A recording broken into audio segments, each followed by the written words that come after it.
welcome everybody to the NFL Divisional Day 1 Takeaways from the Compas.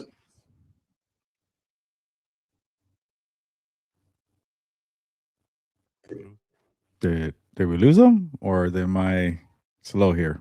No, I can't hear him either. I never know if it's me or not. Yeah, we lost you, Fernando, for a bit. Oh, sorry. There we go. The Broncos advancing to the AFC Championship game. The Seattle Seahawks have, in 3, 4, 5 minutes, will advance after that ass whooping. Somebody bring out Michael Irvin with that belt. So yeah, a lot of different stuff. And then 2 head coaching hires were made on Saturday. That leaves 7 openings still. So a lot of stuff still going on. Gilbert, how are you doing? I'm doing well, but like I was telling Victor before we jumped on here, I practically wrote 2 Broncos stories today because the second that we were going to publish my first one is, oh, crap, Bo Nix broke his ankle and he's out for the AFC title game. I pretty much spent like an hour writing about, you know what? People didn't take this team seriously for the whole season. Yeah, it's middle January, but that was a big time victory against Josh Allen. And it's like, now it's like, oh, wait, people still won't give this team credit because Jared Stidham's going to play now. So I pretty much pivoted and I said, I think the Broncos defense in a weird year could be enough to win the Super Bowl. Like, if you think about it, we're like a game away from CJ Stroud, who I think could be a good quarterback, but he can't get any offense going. CJ Stroud against Jared Stidham. And sometimes you get ugly playoffs like that. It sucks to see Josh Allen, crap the bed again. But I know I'm jumping the gun here, Fernando. You were just saying how you're doing. But that Broncos game was just so chaotic that I even forgot about the interception that the refs pretty much said, no, interception. We're nothing to see here. Let's move on. It was just a game filled with so much in the aftermath. This is going to be the scene at Mile High next week. Philip Rivers walking in and playing for the Broncos in the AFC Championship. Dude, WWE needs it, or NFL needs it. They're like WWE. No, do it. He can push the ball down the field more than Jared Stidham can. I will tell you right now. No, he cannot. No. I feel like every Chargers fan who loves Philip Rivers would probably hate him if he did that. So even from that, it would be bad optics. Do it. But be a heel. Who cares? Can you imagine? Philip walks in there. He takes him to the Super Bowl. He's Peyton Manning 2.0 of 2015 with no arm winning the Super Bowl. That would be amazing. At this point, give me Cam Newton. He keeps crying about every old quarterback coming back. Give me Colin Kaepernick at this point. I don't want to see Philip. Get out of here. I'd rather see Philip than both of those guys put together. He was terrible. But this team is better. Everybody tells me that this team is better. I want to see that. That is true. Vic, how are you doing? Doing good. I was gonna say the best thing about this second game here between the 49ers and Seahawks was Tom Rinaldi's outfit tonight. I thought that was the most impressive thing I saw tonight. It was a nice little suit. He had like a nice suit with a nice gray jacket. Good colors there. I'm gonna say that. That was the best thing about this game. I love that now the players, Dion Dawkins, left tackle of the Buffalo Bills, has just uploaded this to his Instagram. Oh my goodness. That looks like a damn catch to me.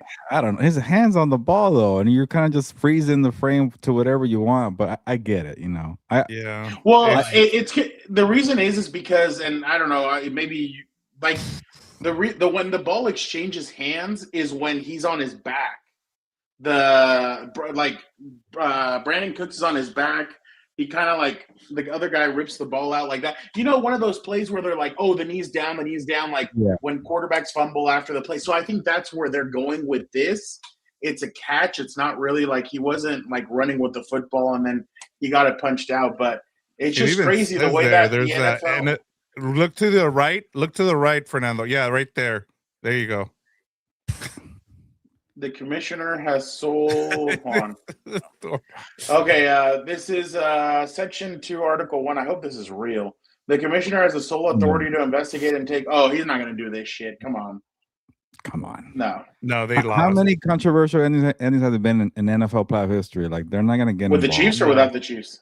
Or a bunch. Even the freaking the what's it called? Rams Saints NFC title game. That was a mugging and nobody gave a crap. At least from By the way, my bad, Vic. Did you guys? I have the video of Bo Nix getting hurt. Have you guys seen it? Oh, I was just gonna ask. Do you guys know the play?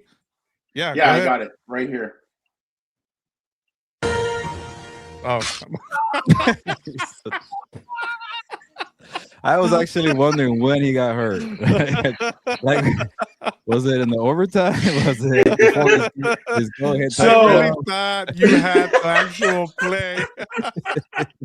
So the Twitter doctors are saying it was on the kneel down, but then so on the kneel down, a guy, one of the Bills players charges and makes him double pivot, and then he puts his knee down. Which then he comes up limping, but then other people are saying it's on the end around the quarterback designed run, the one where he lost 3 or 4 yards in on that same drive. So they did what's it called? Dan said it, a quarterback designed run, and that's where he got hurt. They're trying to Josh Allen him. What part of the game was that? Was that what you said before? On the overtime. Yeah, it was in the overtime. Jeez. I'm assuming on the game-winning drive. Let me try and find it for you guys. I'll show you. Yeah, it's on the game-winning drive. Wow. Oh yes, Tom Brady coming from the booth to fill in. Do it, Tom. Be a hero. Why does nobody want to see Jared Stidham? Come on, he's been training all year for this, for his moment. And the second the get there, like, no, that's terrible. This is, and I was trying to remember the name of it. Was it something Cook that came in for Derek Carr with the Raiders, and then like Connor shit the bed against the Texans? It was the Texans. Yeah, it was the Texans. Yeah, but that. Oh yeah, was that? Oh yeah, I forget. That was 2016. Was that? But did he have a start before that or no? Yes. He's so. Derek Carr got hurt against the Colts, I think Christmas weekend, and then he got 2 starts plus the playoff game. Hey, Gilbert, aren't these the Vargas? My bad, I'm so sorry. Aren't these the Vargas sons?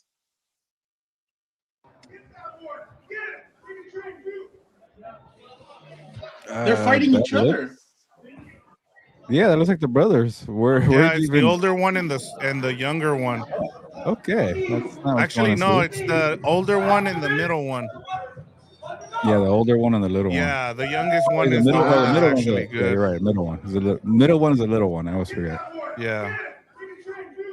Why are they fighting each other? Who knows? Yeah, they at least are showing more fight than the 49ers are right now. So yeah, that's the theme of the night. I'm still trying to find. Okay, here we go. Here's one.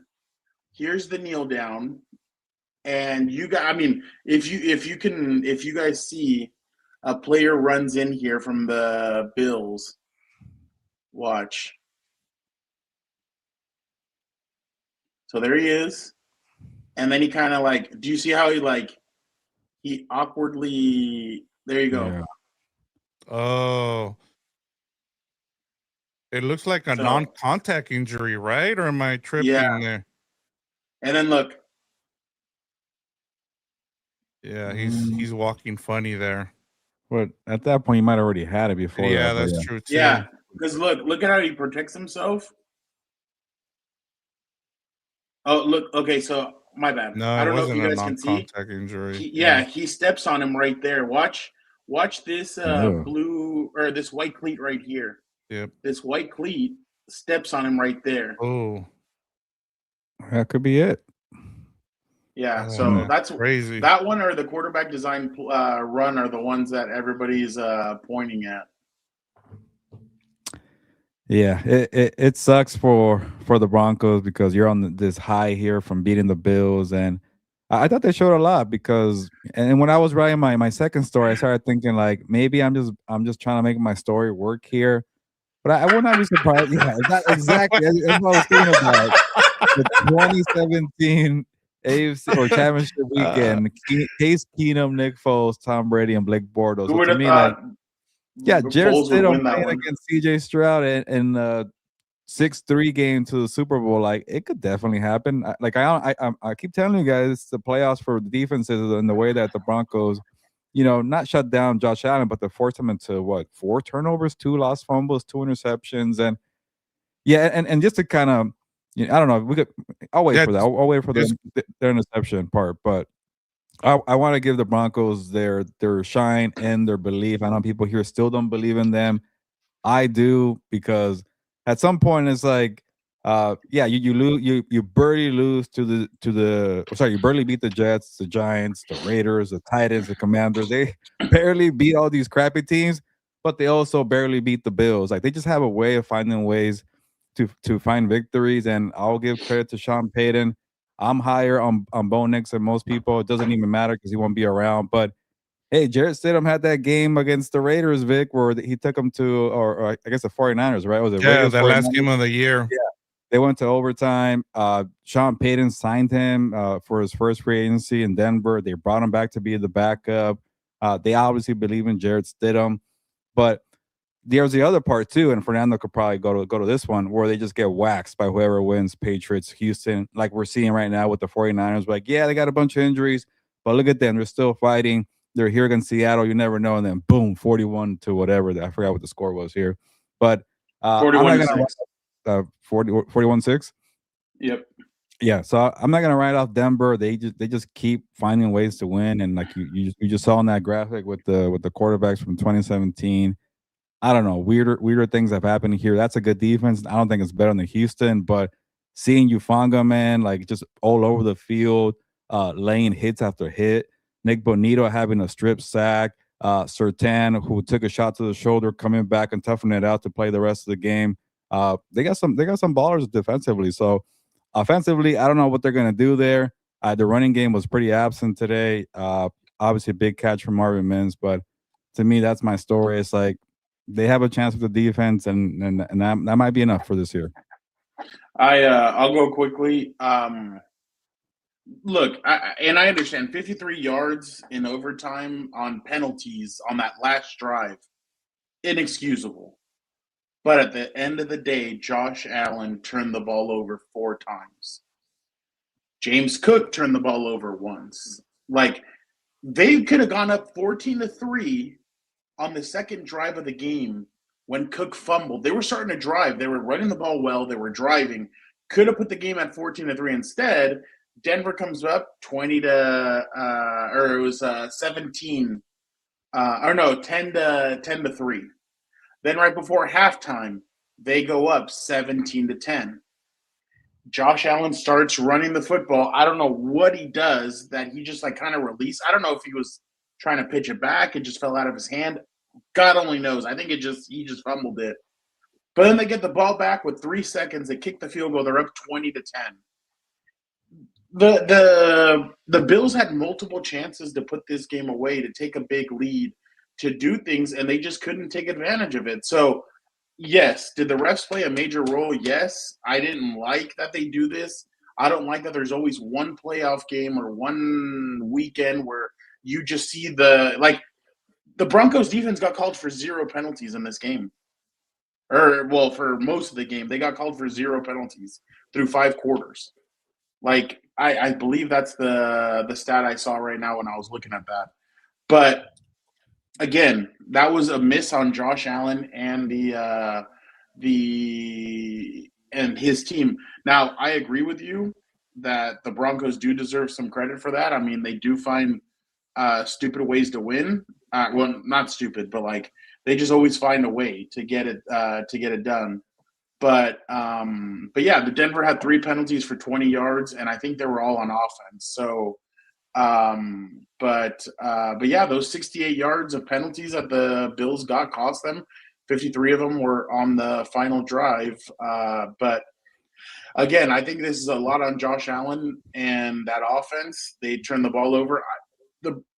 You couldn't expect much from the Bills.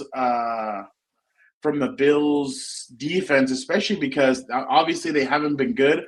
but they've had moments this season in which they've stepped up. But today, they didn't have Hairston and they didn't have Terrell Bernard, one of their really good linebackers, which obviously is going to hurt. They didn't have Jordan Poyer. They didn't have Ty Johnson. They didn't have Maxwell Hairston. So those are four guys that obviously they're going to miss, three of them being on the defense. But again, kudos to Denver. They got the number 1 seed. They were able to rest.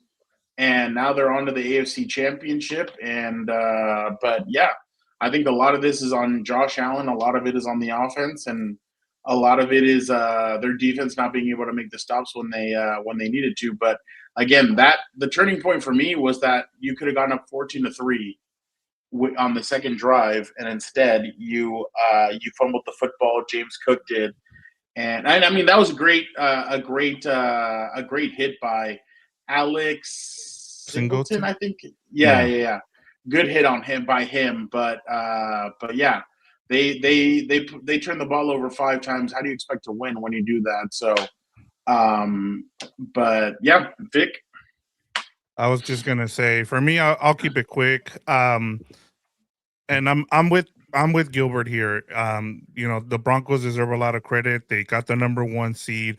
They got to play at home in the Mile High. You could see that the Bills were really struggling there towards the end, trying to gasp for air, just because that's why you want to have home field advantage in Denver, for that very reason.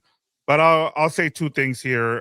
The Broncos, I thought offensively, they kind of struggle, Gilbert. I want to say, like, in terms of, moving the ball. I thought Bo Nix was a little amped up in the first half, but every time you needed him to make the throw, he made it. So kudos to him. But to me, I go back to Josh Allen. This is all on Josh Allen and Sean McDermott.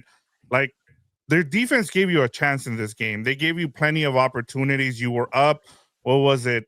I think they were up 3 or 1, and then they were up 1. So they came all the way back from a double digit, being down, and then they could have gone up 8 there towards the end of the fourth quarter, and they just couldn't do anything with it. And Josh Allen turned the ball over multiple times in this game. I'm sorry, but like, even with all the stuff that you saw from the defense, losing all those guys, the guys that Fernando talked about, you still had a chance to win this game. They gave you the ball back in overtime. Remember, guys, what was the biggest thing with Josh Allen was like, oh, I never got to touch the ball in overtime in the other 2 losses in overtime. This time they gave you the ball and you still couldn't capitalize on it. And so to me, this falls on Josh Allen, and like, the refs thing is going to probably let him off the hook here. But I feel like the responsibility falls on Josh Allen. This was your opportunity. There was none of the big quarterbacks were in this in the playoffs here, and you let one get away here. So that's my biggest takeaway from this game. Yeah, before we go, or at least I go on the Bills here, it kind of hit me right now that I think Bo Nix is starting to remind me of Jalen Hurts. Like there's something there that I like, but he's also very inconsistent, and I don't know if he's gonna figure that out. It's only his second year, about to be third. He is older, had a lot of college experience, but that's kind of been the story with Jalen Hurts. Like, he makes some great throws sometimes, has proven to be clutch, but there are just times where he just gets cold, and it's like, what are you doing here? But he's mobile. He can make plays that way. So yeah, the pick he threw was ugly. Yeah, Bo Nix. Yeah. But then he has moments like the throw to Marvin Mims Jr. That was a beautiful rainbow shot where only he could get it, and boom, that was just, it just shows a lot of moxie. Like, yeah, I'm here with Josh Allen going toe to toe. We pretty much blew a 23-10 lead, but here we are, 27-23 now. So like, I like that, he's confident in big moments. Unfortunately, we're not going to see what he could do, but that was his first playoff moment of his young career, and I wanted to see more. But I'm just having a hard time getting a pulse on this guy. Like, I don't know if the ceiling is as high as Sean Payton makes it seem, but I think it's higher than all the draft experts saying he's a safe choice, high floor, low ceiling. There's somewhere there in between, where between the PR publicity from Sean Payton and friends saying he's the next superstar. And then what the draft experts were saying in 2024. But anyways, that just kind of hit me. Maybe Jalen Hurts could be the comp there. But yeah, and also white guy, black guy. See, I'm a little different. But going to the Bills side, I'm kind of with you, Fernando, because I want to blame the Bills more too. This was your moment, and we're gonna be here crying about the freaking referees. Like last year, where the ball got spotted, they got screwed over. Yes, the Chiefs were involved. We always get screwed over. Or 13 seconds. If only Josh Allen got the overtime go his way, the coin flip. We're gonna change more rules now. But the other part of me is like the referees are just so bad. You couldn't just slow down the game. Watch that freaking review, even if you're not, even with your eyes closed, pretend like you're gonna take your time with the review here, because it took me some time to figure out, like, okay, fine, interception, but that's very damn close, and you're gonna just say no, we're good. And I feel for Sean McDermott, who I don't know, should he get fired? I don't know, but now there's that feeling of void of saying like, hey, let's run it back with these guys because they got screwed over, and is that really going to be good for Buffalo at the end of the day? I don't know, but hey, shout out to McDermott saying all we wanted here was to slow it down, watch all the reviews, all the angles, because that was pretty close. That was a bang bang play, and then you get screenshots like that. So to me, the referees look bad. Why were you rushing it? I'm seeing Albert Breer saying that it smells bad, it looks bad, and now everybody who has a conspiracy theory about the NFL being fixed is going to jump with that. So I can't defend it if it looks that bad and you're rushing to go to the next call. But yeah, Dan and Diego was right. Everything is just fixed here, and everybody hates the Chargers. But anyways, I just hate that part of it. I feel for Buffalo, but also I don't want to forget that you screwed up. You let one go here when you were up, what was it, Fernando? Almost 14-3, but they blew it. Yeah. And the game changed from that point. Did you think Marvin Mims caught that ball in the end zone? I did, because I think he had a foot down before he crossed the end zone, and then the other one came down in the end zone, and then he went out of bounds. Oh, well, they said remember, Gene Steratore said he has to. So when he goes to the ground, he's like, you have to survive the ground. On the ground, it completely slides out of his hands. And I'm like, and then Gene goes, well, I mean, there's circumstances where it doesn't. And I'm like, dude, so what are we doing? Like, why? And that's the problem too. When you have these rules analysts on there and they get shit wrong, that's why people get on top of this. So that's the problem. That's the other problem too. These rule analysts, I get it. They have they're on there. They're giving their opinion, and then Tony Romo is basically fighting with Gene Steratore, saying, "Yeah, to me, that's a catch by Brandon Cooks. This should be ball to the Buffalo Bills." So that's another issue too, where you have the analysts even saying, "Hey, to me, that's a catch." And again, Tony's been through this before. Tony remembers Des Bryant going down.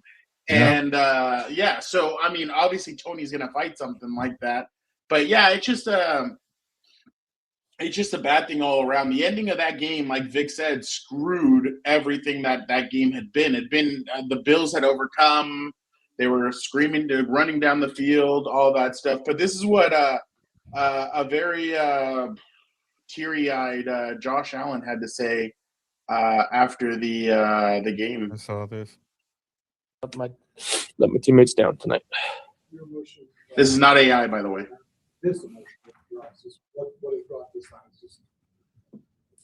Just missed opportunities throughout the game. It's been a long season. I hate how it ended, and that's it's going to stick with me for a long time. Have to review the film.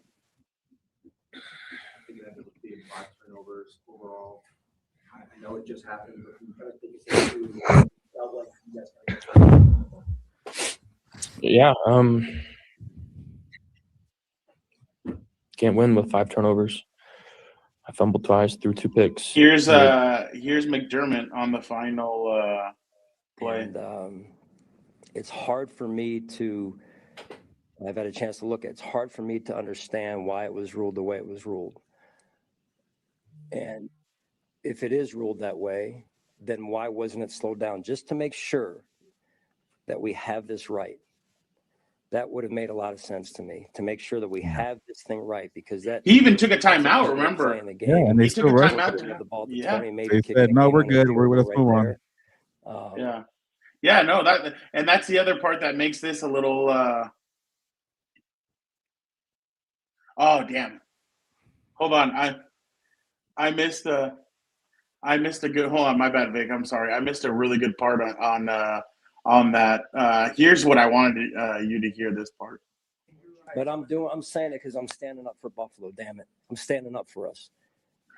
Because what went on is not how it should go down, in my estimation. That plays, these guys spend 3 hours out there playing football, pouring their guts out, to not even say, hey, let's hold this thing down. That's why I'm bothered.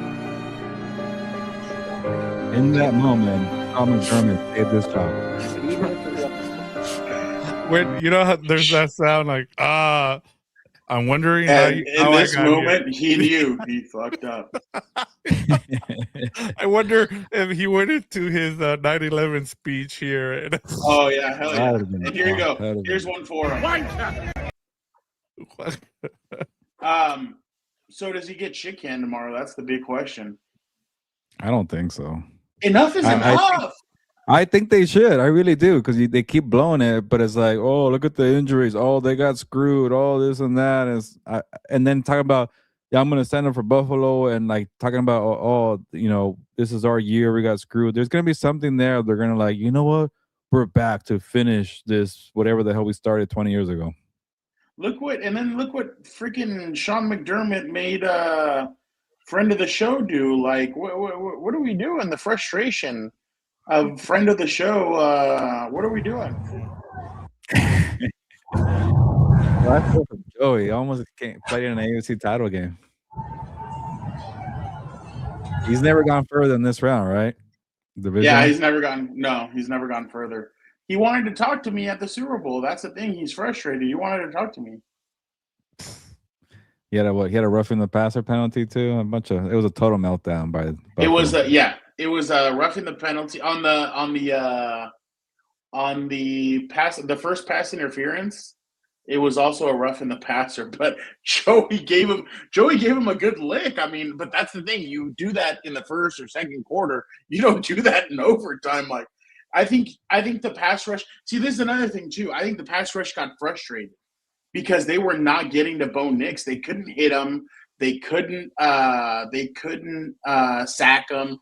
Hold on, let me see how many times. they didn't sack according him. to NFL, yeah, they didn't sack him once. Wow. They hit him 3 times, and that was Rosario. Rosu. He hit him 3 times. That was the only person that hit him. Rasu, I think. Like, that's pretty bad. So Cry about getting screwed when you can't even put a sack on the quarterback.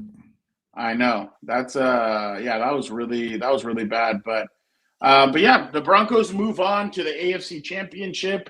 It'll be interesting to see if they. By the way, people are like, oh, now we've gone away from the Patriots conspiracy or from the Chiefs conspiracy theories, and we're back to the Patriots because people are like, oh, easiest road to the Super Bowl. Herbert didn't have an offensive line. No Nico Collins. Now it's going to be no Bo Nix, and the Patriots are back in the Super Bowl. If it's Patriots Seahawks, like, that'd be really boring. Patriots Seahawks? Nah. Yeah. You got Drake. You got a quarterback. You got Drake May. I can think of worse ones. What's the worst Super Bowl you can imagine right now?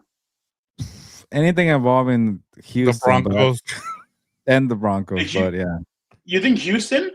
I like watching their defense, but people are not gonna like the offense. So anything involving Denver. You know what? I was thinking about us. Like, who are we gonna interview on the Patriots? Like, if you're being honest, like, I think there's more characters. Yeah, Drake May, actually, a good quarterback. Hunter Henry would be there, so that's a good. Maybe he remembers us. Yeah, Drake May, Milton Williams. I don't know. Is he a good character talking? I forget. But yeah, we're running out of superstars. But obviously, if the Rams make it, they have a bunch. Chicago would be interesting. You know, the freaking fan base would be alive and rocking. But we'll see.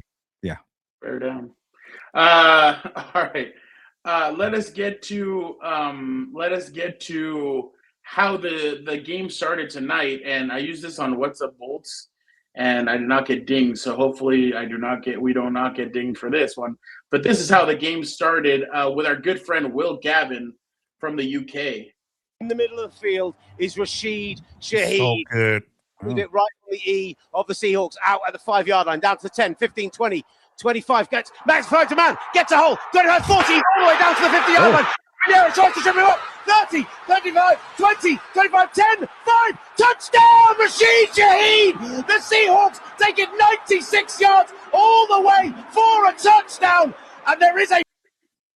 He's so good. If I'm Prime, go spend the money on him. But you know why, right? Because European announcers are detailed. They're detail oriented. Like he said, he started at the E in Seahawks, came up, grabbed the ball, and then like they're just so detail oriented when they're describing a game that the guy's he's really good. And I think in the US we've kind of gotten lazy with the way we do play by play in that sense. But that was a pretty good. I mean, that was awesome. To the way to start it off. Shaheed, obviously San Diego guy, so shout out. But just obviously a 41-6 thrashing of the San Francisco 49ers. Again, I do not expect Kyle Shanahan to be on any kind of hot seat. It's just run it back again. They have a bunch of injuries. I don't know if you saw Sam's story in the Washington Post. He actually did a story on the power plant that's right next to. I'm surprised that the Washington Post picked it up, but yeah, he did a story on it, and now it's really starting to come alive. Okay. Did it sound like there was like a legit issue there? That's when Sam wrote about it? That supposedly a lot of former 49ers players believe that is a big deal. So I don't know. We'll see. But just Gilbert, old-fashioned ass whooping, 41-6. I thought I remember people were asking this week on Rich Eisen's show, which one do you think could be a blowout? And everybody was pointing to this one. I actually thought this would be I only said 49ers for shits and giggles, but yeah, the ass whooping was really bad. Dan, in one of those, when we were watching the game, he's like, dude, they're so dependent on Christian McCaffrey now that Kittle's out that all Seattle's doing is just double teaming him, getting right in front of him.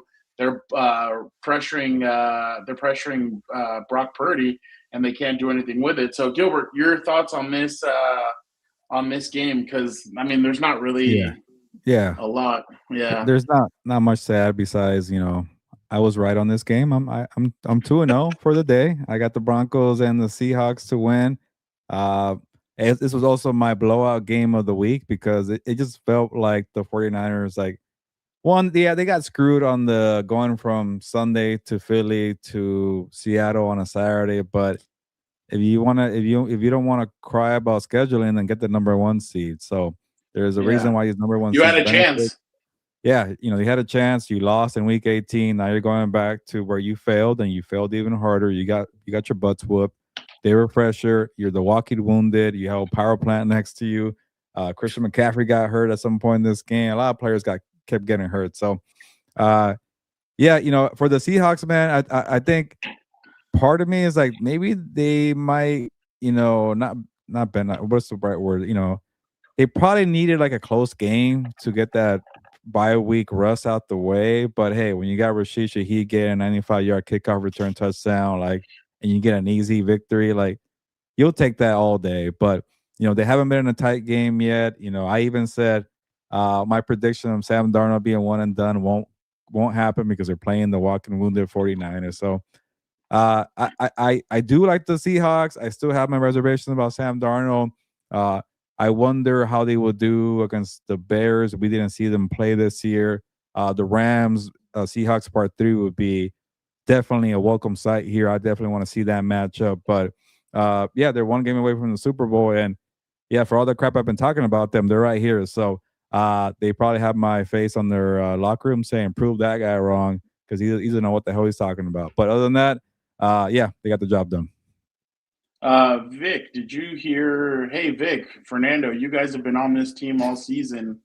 You guys, that's why he started by praising himself about being 2-0. I did. We have one loss this playoff season, so keep it going tomorrow. Vic, what did you think? What's up, Charlie? You know, and shout out to Gilbert. He's right. I mean, I think part of it too was you were kind of hoping that Kyle Shanahan had another. He would be able to throw the kitchen sink at the Seahawks, but they just know them really well. That and I saw this comment here from from AMS. He's like, how bad are the Eagles after the Seahawks crushing the 49ers? And I think, like you said, Fernando, I think part of it too was like they hadn't seen the 49ers. They hadn't seen Kyle Shanahan yet. And the fact that Kyle Shanahan outcoached Big Fangio was huge. And the fact that he still had Kerry Kittle and was able to kind of throw the kitchen sink at the Eagles. Not having that here, I think it's not an excuse, but the Seahawks, they were the better team here, and we'll see what happens with the next game. But if it's Bears Seahawks, just book the Seahawks to the Super Bowl at that point. I just don't know how they would match up well with them. I think the majority of the country is probably outside of Chicago is probably is hoping that it's Rams Seahawks because or the TV networks, because at this point we might have two snoozers in the title games next Sunday if it's not Rams and Seahawks.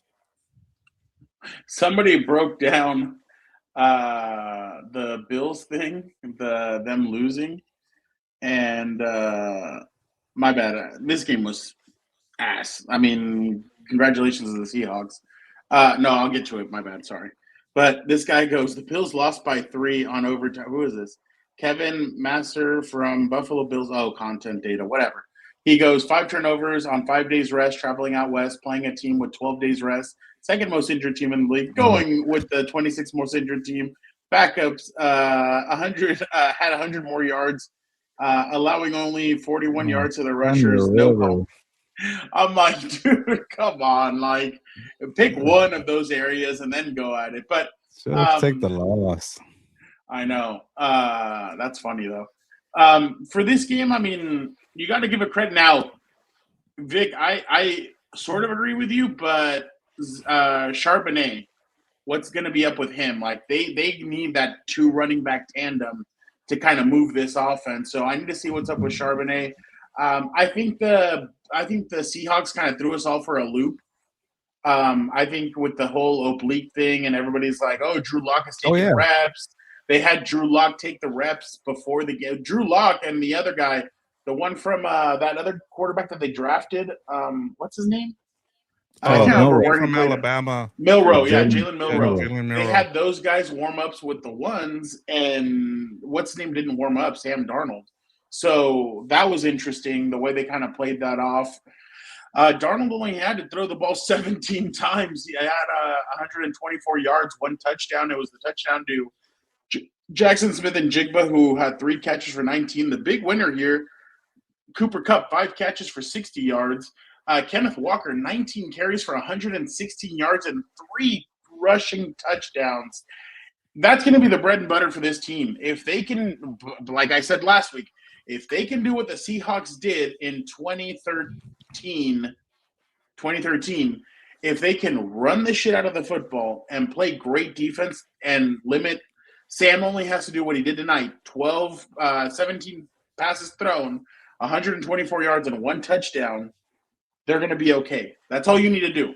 If the game is going to rely on Sam Darnold needing to pull the game out, that's going to be very hard to do. So the 49ers need to go back to the drawing board and see what they're going to be able to do. I know Ayuk, they want to get him off their books. They got to get that team healthy. They're going to have to make choices because we all know that Trent Williams has been flirting with retirement the last few years. Is he going to come back? Fred Warner obviously was 1 step away from possibly coming back. I think they had said in the NFC Championship he would have played if he was healthy. But the 49ers have a lot of choices to make, but yeah, Seattle looks really good. Again, I just think that they have to do what I said, be like the other teams. Just exactly, fitness.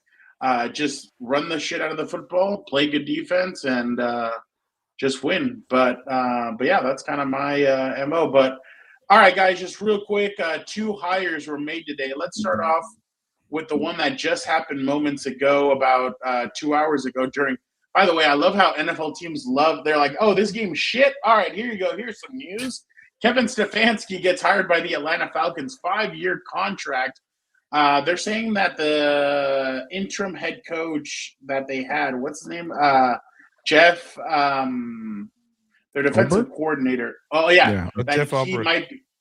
He might be staying as their defensive coordinator, and that supposedly they could hire Brian Callahan as their OC, former Titans head coach. Gilbert, is this you're awake, or is this you're asleep kind of hire?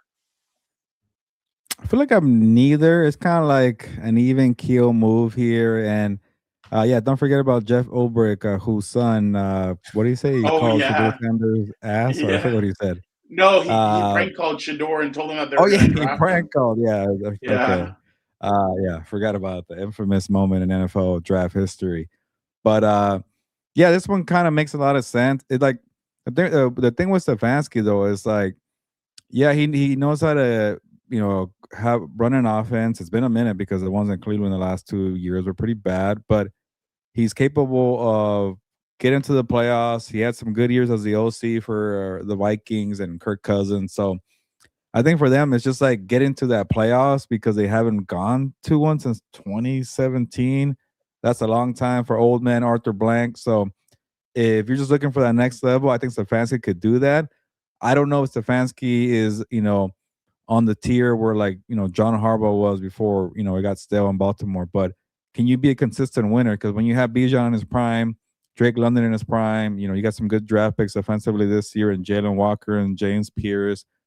The jury's still out of Michael Penix Jr. So that's the other thing too. Like we saw, Stefanski work with young quarterbacks in Cleveland. There was a lot of clashing. I don't know if it's going to work with Penix, but I just hope that Blank and whoever the new GM is there is going to give Stefanski say, if like, hey man, I worked with Penix for 1 year. He's not my guy. Can we go draft one?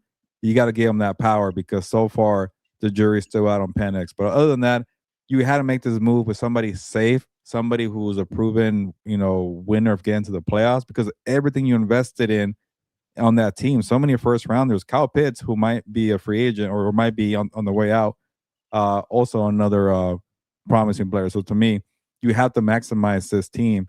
And if they lose again, it might be one of these fire sales in 2026 where you say, all right, Stefanski, do it with your players. You tried it with the other guys' players. It's not working. Vic, why don't you give your thoughts? I'm gonna just keep it simple. I think I texted. This is the definition of an Arthur Blank hire. He loves retreads. I mean, you go back to Dan Quinn ever since he made the playoffs. Like, go and hire a young mind. Like, instead of going and getting Stefanski, I don't know what grade Gilbert's gonna give this. I'm actually I want to know, because I'm not a big fan of this, and maybe I'll be wrong. I've been wrong about some of these hires before, but I just think you could have done a lot better here. You could have gone out and gotten someone younger, but hey, he loves his retread. So, I mean, at this point, it's either you hire a defensive-minded guy or an offensive-minded guy, depending on which way people are telling you to go here. Like, you went and you hired, two, what is it? What are they called? These firms to help you hire these guys, this is what you came up with. Like, I could have done that. Yeah, exactly. Here you go. Good hire. There you go. But yeah, so that's my takeaway, Fernando. Yeah, what's the point? Yeah. If you're hiring Harbaugh, Stefanski, or a Tomlin or McDaniel, like, why the hell do we have a search firm? Like, get the hell out Dude, of here. they keep on saying that Tomlin's not coming back to the NFL. That's it. Yeah. That's but that's like I you don't need a search firm to go talk to Tomlin or even like a outside the box. See, but yeah.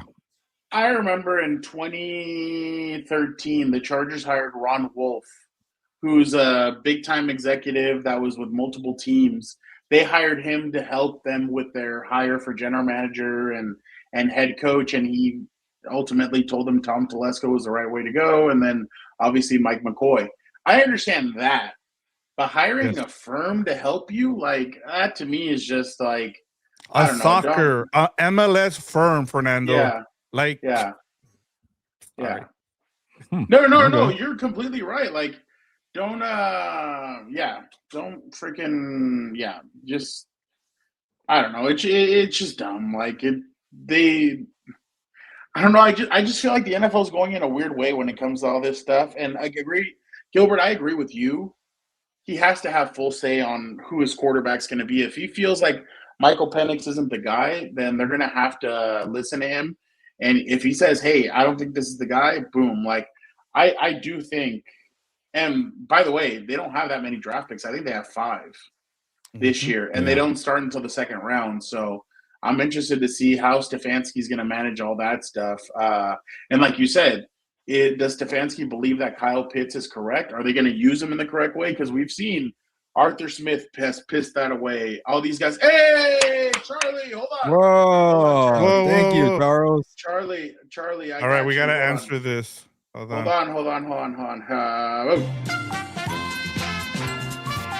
He's like, oh, we need some Chargers talk here.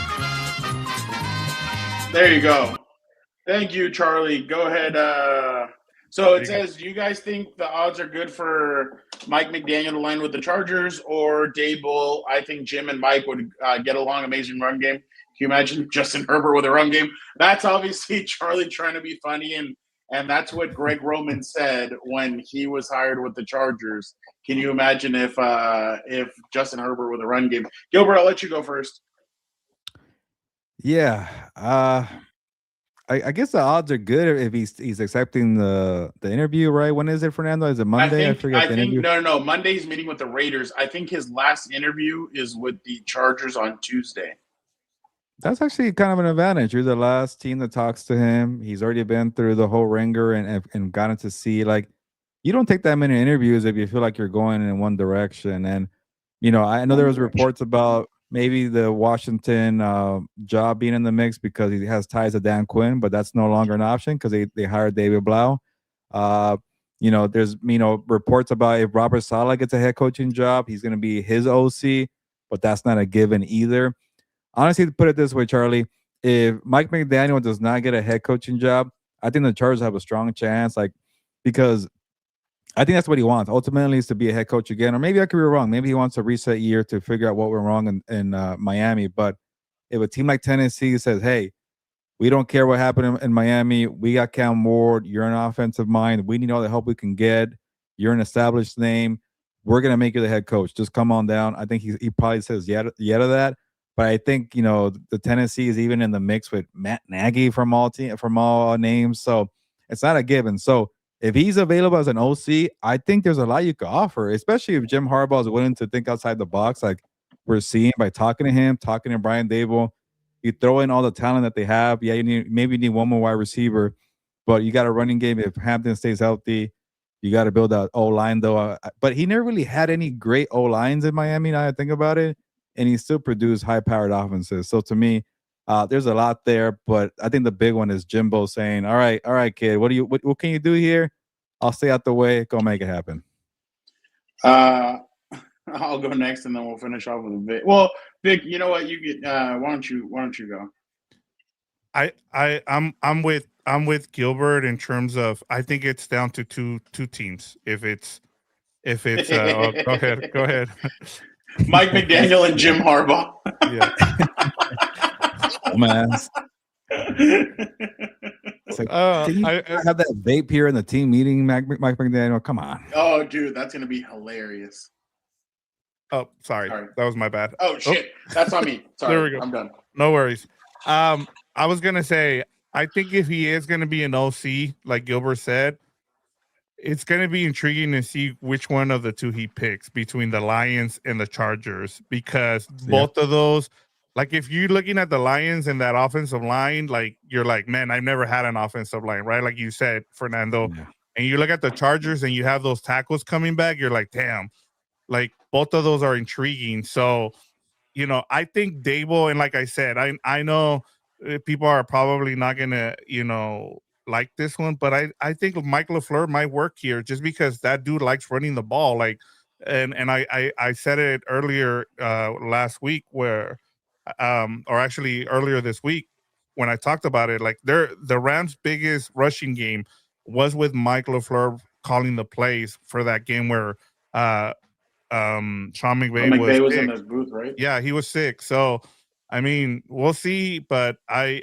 just think like it's going to be interesting if he does. If Mike decides he's going to be an OC, who does he pick? Because he did interview already with the Lions. So, I'd be really interesting. Like, that's going to be like, hey, what's the better job there? And I wouldn't fault him for picking either one.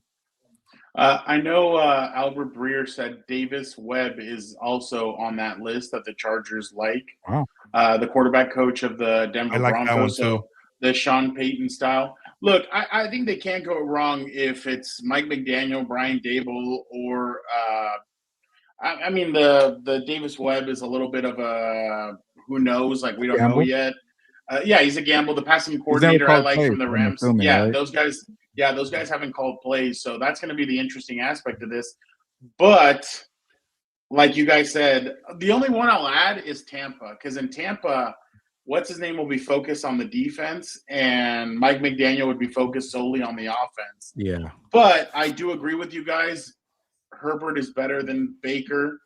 I'd say Baker's better than Goff. So that's kind of where he's going to have to decide like what he's going to want. I think regardless of any of the three places that he goes, he's going to be a head coach again next year. But the Chargers shouldn't give a shit about that. Like, I see a lot of fans are conflicted. They're like, well, if Daboll comes, he might stay here for 2 or 3 years. Other guys might stay here for 2 or 3. No, the best coaches, the best teams get poached year in and year out. And that's what we've seen. Sean McVay is getting poached every single year. Kyle Shanahan gets poached.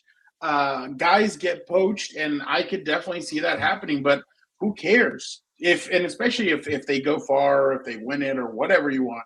So, Charlie, I do think that they have a really good chance at both of these guys. I think both of them are very good candidates. I think both of them have succeeded. Both of them have won.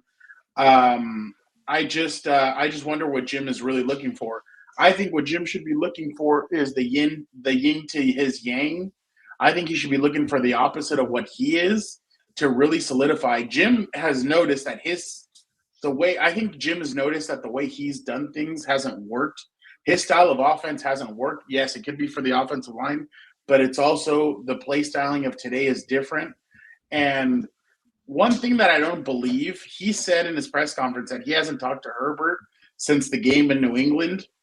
I truly don't believe that. There's no way he hasn't talked to him, but he said that he hasn't. I'm sure he asked him, what qualities do you want in an OC? I'm sure Herbert answered it, and that's how they're going to kind of go along. So that's just my 2 thoughts, though. But, Charlie, definitely appreciate you By the way, I finally got the right pronunciation for the Rams passing coordinator. It is Nate Shieldhouse, like Shield House or Shield Haas. What made you say the other one, Vic? I was like, I don't know. I think I was listening to Peter Schrager, and he screwed me up. Yeah. I blame Peter Schrager. Peter Schrager. Peter Schrager's been catching a lot of flack, by the way. If we've, I don't know if you guys have noticed. He's the one kind of hyping up that on his podcast that he can't wait because that Sean McVay got really pissed off at the way that Ben Johnson's been treating LaFleur, and that he's taking notice. And he's gonna stand up for his friend. I'm like, oh, Peter Schrager. By the way, if anybody wants to see what Herbert's up to, today he was at a Madison Beer event. They're like, who's that? Bang, bang, Charger gang. What? That's a Niners thing. That's the Niners. Oh, man. Charger fans must be pissed. Terrible. Get it right. All right. Lastly, this one was really interesting, guys. Wednesday, we were told that the John Harbaugh had been hired.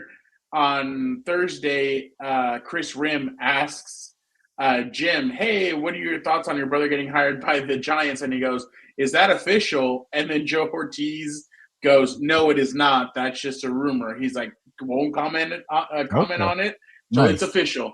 But today, so a lot of the holdup was what they were saying was language. First thing that John Harbaugh tells Connor Hughes, I report to John Mara. So I think the Joe Shane thing was the thing holding him up. Like, what are we doing with him? It was What's 2 his words. deal? Exactly. So I'm just wondering what you guys think of this. What did you guys make of the Gilbert, obviously John Harbaugh getting hired, and what you thought of the holdup between the Giants and the Harbaugh camp? Yeah, I'll keep mine quick because I hear my son crying, and hopefully you can't hear him. But the John Harbaugh thing, okay, good. The John Harbaugh thing, it makes a lot of sense for various reasons, and I know that his act got stale in Baltimore, but he's not going to a Super Bowl, I guess, roster contender. They're still maybe 2-3 years away from that, and you bring John Harbaugh because you want to restore order from the chaos that's transpired since. I don't know. Since Eli Manning won his second Super Bowl, they've had like 8 coaches. I've lost track. There was that one good year when Brian Daboll went to the playoffs with Daniel Jones, and they re-signed everybody because they thought, finally, we have something here. I think Harbaugh could get you to win and get you to win consistently. I think he could build young core groups. He's worked with Joe Flacco when he was a rookie. He worked with Lamar Jackson when he was a rookie. What was that? Okay.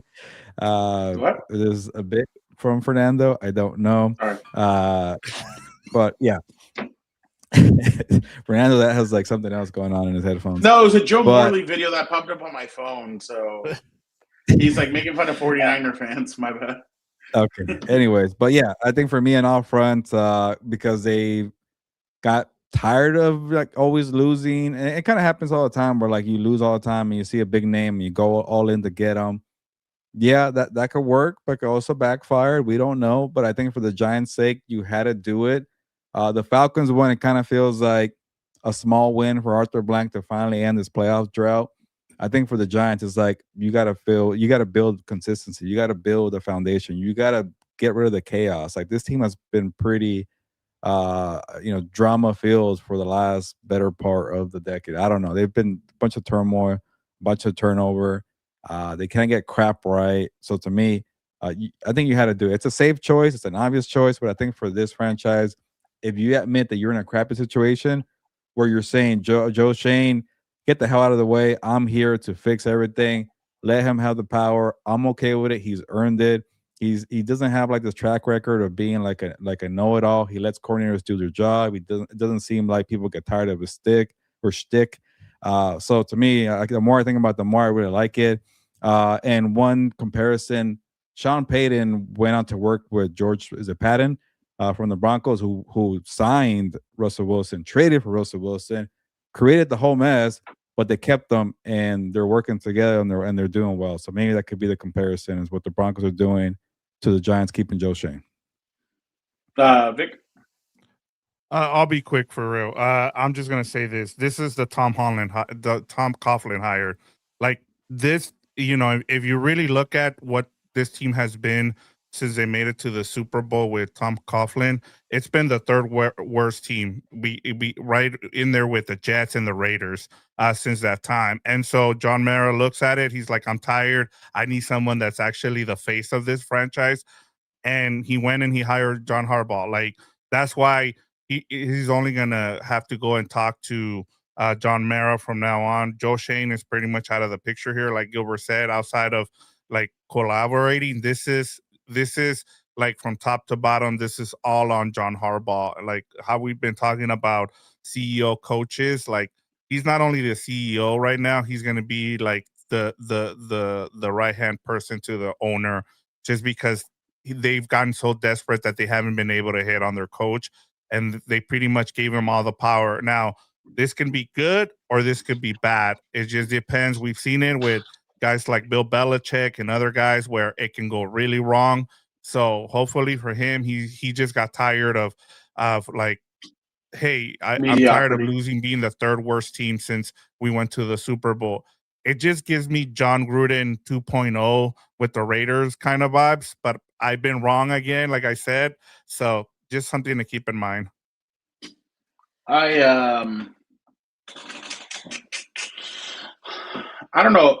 I again, no head coach has ever won a Super Bowl with two different teams. So that I have something when it comes to this. Will they be better? Maybe. Can Jackson Dart start sliding, start doing what he does? Who knows? I wish Hard Knocks would have gone, like, give me a real behind-the-scenes look. I would love to know when Joe Shane found out, hey, yeah, the Maras went to Baltimore. What do you mean they went to Baltimore? Yeah, they're down there meeting with John, and they didn't invite me. Like, that aspect of the whole thing was really crazy. But I'm sure I think Joe Shane, if he was on a short leash already, I think he's going to be on an even shorter one. The first disagreement that they have, they're probably going to shit can him. But this should hype up that locker room. This should hype up that team. The edge rushers, they're going to feast. I'm interested to see. I think he's trying to bring Anthony Weaver as his defensive coordinator, I think I read. And obviously he's going to put Todd Monken as his offensive coordinator. Yeah, both would be solid hires. They got to work on the cornerbacks, but that pass rush that they have, I mean, they have Dexter Lawrence. They have Brian Burns. They have such a good defense already that they're going to need to work on the offense. They're going to need to improve that offensive line, improve that whole team. But yeah, I would love to see. And the thing is, John isn't as weird as Jim, so I can't see. Oh, I wish I would have seen the interaction between Cam Scatteraboo and John Harbaugh, because he's not really like that. But he's probably like, hey, stay off of TikTok and stop doing those weird videos with that sketch fella, and start getting ready for the season, because this is going to be a tough season.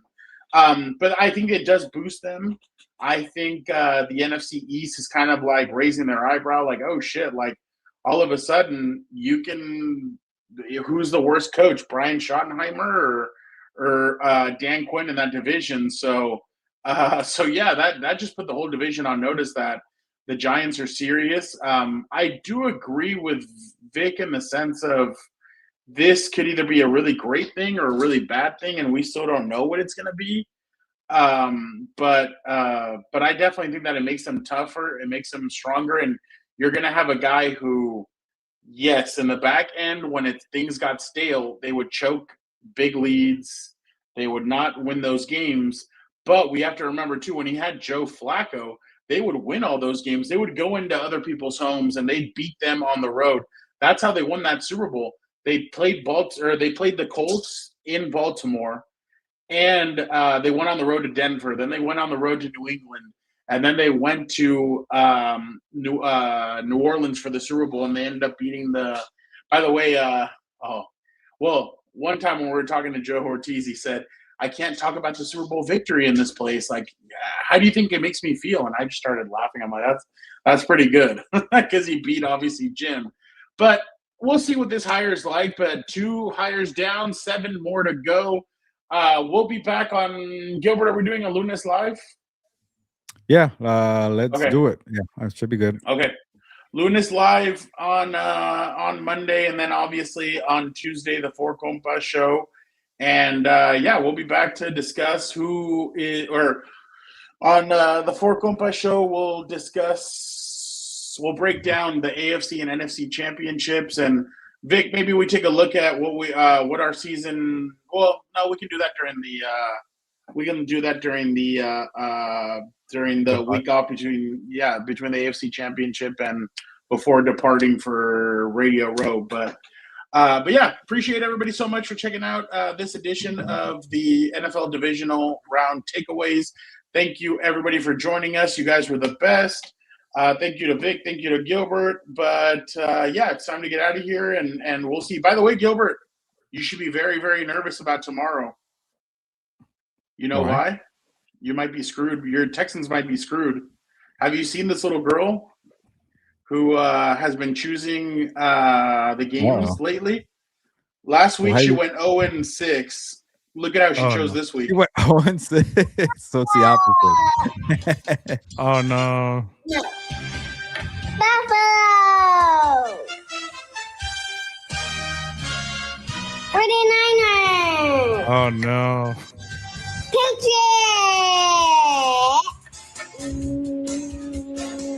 Oh wait, no, never mind. Oh, there we go. Okay, my bad. No, Gilbert, you're safe. Actually, my bad. Okay, all my picks are safe because I went opposite. I'm better than that little girl. There we go. By the way, please let's make this happen, Broncos. You have a couple days left. Let's just. Why not? Okay, all right. Let's get out of here. I do not want to see this twice in one season. You had me the first one around Rivers for the 5 years, and you're back. I got it, and after one game, I got tired of it. So yeah. All right, Gilbert, get us out of here. Yeah, let's move on here. Move on to day 2 of divisional round. Check out House of Horns for Rams Bears recap on Sunday night. Yeah, well, not too late. It's a 3:30 kickoff, so we won't be here as late as today, but join us tomorrow for that.